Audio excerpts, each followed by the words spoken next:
Anaking jimat awaking hidup kudu reueus hirup huripna ngajadi diri anjeun sorangan raksa pariksa amara hidup nu ngabalukarkeun kaduhung teu magih tungtung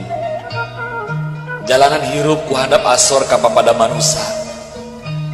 jaga jeung riksa sarupaning anu dipiboga ku hidup panon dina nempokna ceuli dina dedengeanana letah tina ucapanana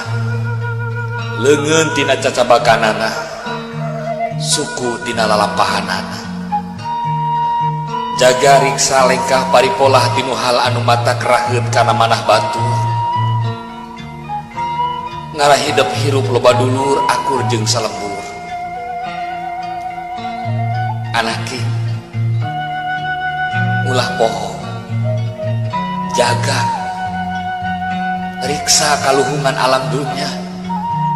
da Gusti anu Maha Suci nyiptakeun alam dunia teh pikeun diropea istoningkeun kahirupan hidup jeung papada umatna anaking jimat awaking ngajalanan hirup hurip di alam dunia teh teu gampang hidup moal salawasna ngajalanan datarna hirup bakal nincak kana tanjakan jeung pudunan omat hidup ulah kutur salawasna eling kanu Maha Agung nyembah kanu Maha Kawasa turutkeun papagon ageman jalankeun pituduh karuhun urang anaking jimat awaking dina unggal renghap nu jadi indung bapa keluar doa anu mustajab pikeun anak-anak nangara hirup pinanggih jeung kabagjaan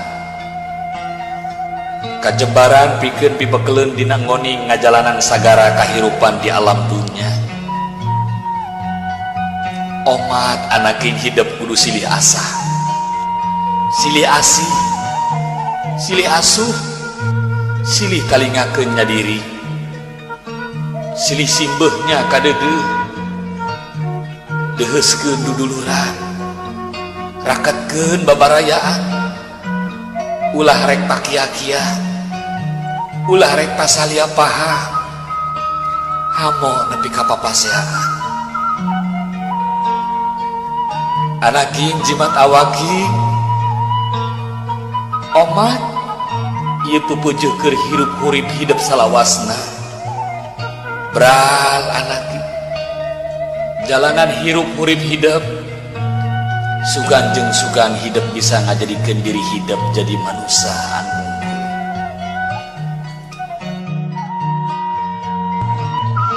sing sumanget jeung ulah epes meer inget pan aya Allah nu salawasna nang tayungan hirup urang